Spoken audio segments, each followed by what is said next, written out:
taking off the plastics. I got Allen's for these guys. I made them Allen's. Hey, Allen! Get off there.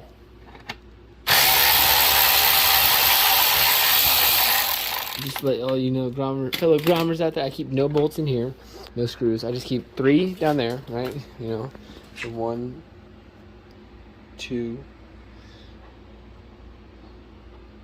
3. Yeah, 3. 2, 3. Anyways, and then I do not bolt these. Too much time wasting. I just give me one of these fill hubs right there, and then 3 in there, and she's done skis. Because I'm always taking off my plastics, so I'm so sick and tired of taking off 50 bolts, all the little sneak bolts that are all in here. None of those run those. I run the one here. I do a Phillips, and a Phillips, and then the rest. These 2 are Phillips on the gas tank, and the rest are all Allen's.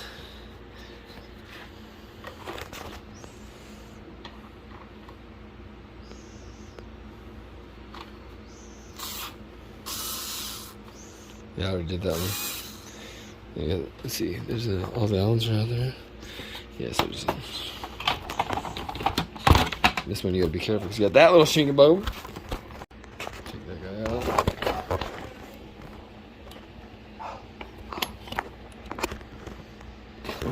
Can you do it one-handed? Yes, you can. All right, put these over here. All right. Now we have access to the 14. The 14 right here. And what else we got? Let's see. Oh, yeah, that guy. I have 2 of them actually. What's over here? I call it a Philwaukee because it's not quite Milwaukee. Alright. Look at that numbers. I don't know if anybody's seen that yet, but I polished it. First attempt was like try to polish the letter, just the letters, right? That says Daytona, by the way, if anybody doesn't know. We got some Daytona those too. But anyways, I tried to sand and polish it without messing up the original black paint, and it happened. So, whatevs. Still looks good though. Look at that big old oil cooler. She stays icy. I gotta check out my calculations, but I gotta check my calculations out, but I'm pretty sure that my motor never goes above 190F, and I'm not sure. I gotta check out, see what that is in Celsius, but I know it's not over the 90C. I'm just under it.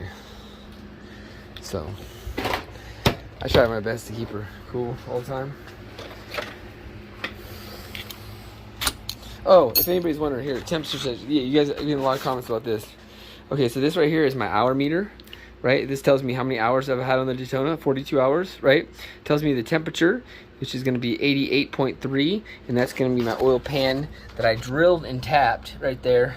So your drain bolt's over here. Let's see, let's go under. Right there, yeah, your drain bolt's right here. There's your drain bolt, the blue guy, right there. And then this is my tapped and freaking set. Basically, I tapped it and threaded it in there. And this gives me my accurate my oil pan temperature, right? So this is how I know how hot the engine is in the oil, just how hot the oil is because it's suspending in the oil. Then if you go up here, then I have this temperature sensor right here. This temperature sensor, whoa, which way are we going here? This temperature sensor is just in and out of the oil cooler. But see, it's kind of ghetto. It doesn't turn on. I think sometimes we have a loose wire here. See here. Usually it's this black one or this red one. No, these are both on. Oh, this is funky right here. Let's see here. Yeah, look at it broke. See? Yep. Knew it. Still not turned on though.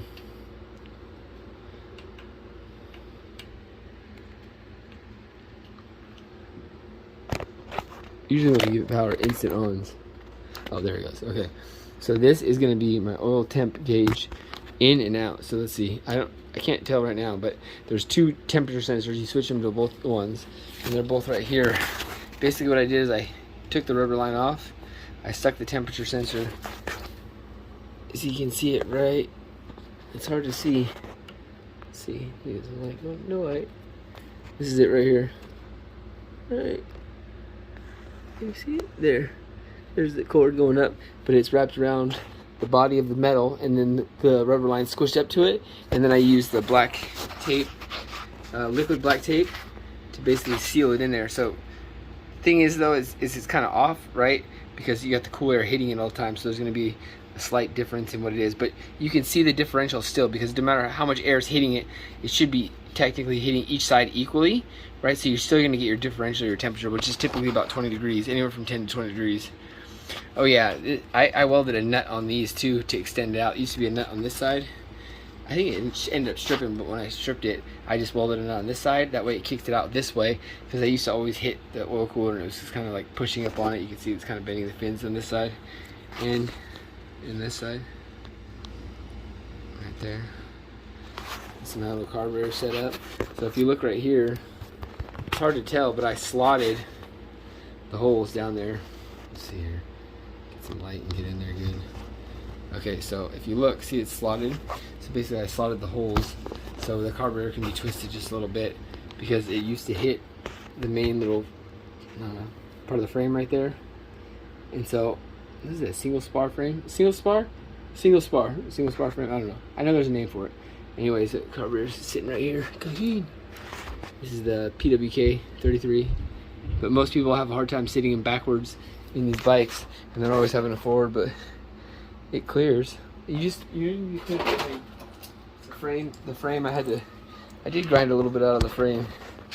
If you look, let's see here, where's the camera at this side? Oh, I think I switched it around backwards. So you can see I keep flipping it. Okay, anyway. Yeah, see, if you see here, there's the frame, and I sliced just a little tiny bit of that metal bracket off at first, but not very much at all, but it just barely fits. You can see it up in there.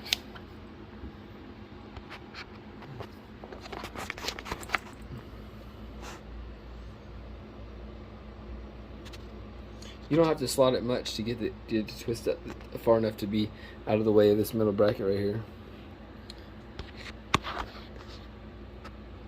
Can you see it? Barely cut any off it. Okay. Let's see what else we got here. LED lights. Oh yeah, I have to revisit my so this light, this mess of wires up here is my front lights. And I think I'm gonna rewire them up because I got these new switches. Oh my god. Okay. These new switches. I was like, look at the videos, like, oh, this is hell long. It's not. Right here, and they actually glow blue. So it's pretty cool. But these ones have an auxiliary light. So this is gonna be your left side, yeah. The right side right here is gonna be, it has this auxiliary light right here, on and off. So you got your engine on and off. You got your basically tail lights on and off. But I have my AFR sensor hooked to this, so you basically have your running lights or your tail light on, and then it might be AFR like that, and then your electric starter. But I was gonna make this control these lights instead of this switch right here, which is cool and all. You know, it glows red and stuff. It has super bright lights. These are halo lights or angel lights, or yeah, is it halo or angel? No, angel eye. Angel eye. They throw a beam on the ground really far, and if you get them just right and aimed up in the road, you seriously light up a huge section of the road. It's crazy. See, you kind of see it. This is just a beam, but it doesn't do it justice in here. Once you get outside, it really throws it across the whole road. Okay, I gotta hurry up, put these shocks on. That's what I'm doing. Anyways, I just took those off real quick to get to the nuts right here, so I can just pop them off real quick to drop the shock and put my new one in. Peace. A little update for all you fellers. Here.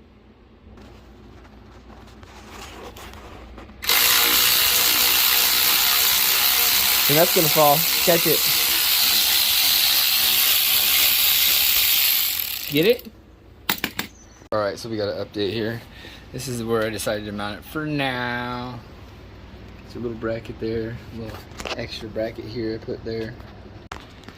Alright, here we go. So, got it installed here.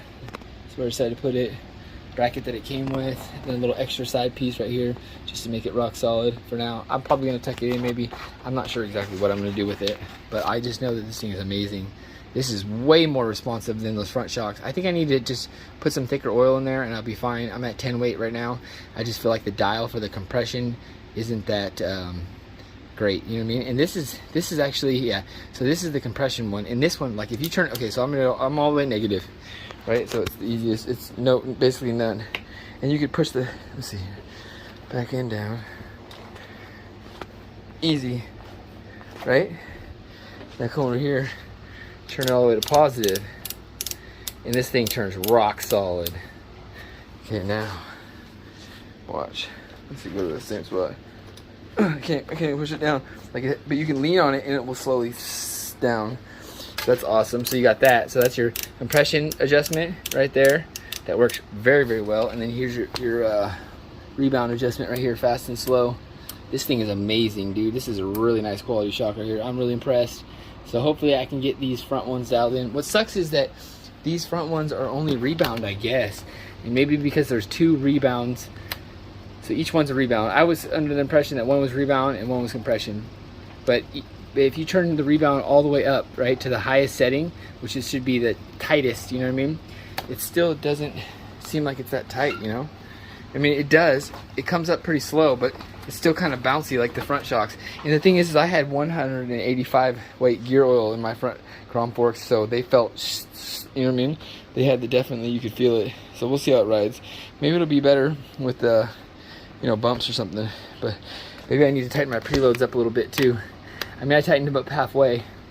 I'm thinking though, just heavier oil and these would be fine. 20 weight oil should be good.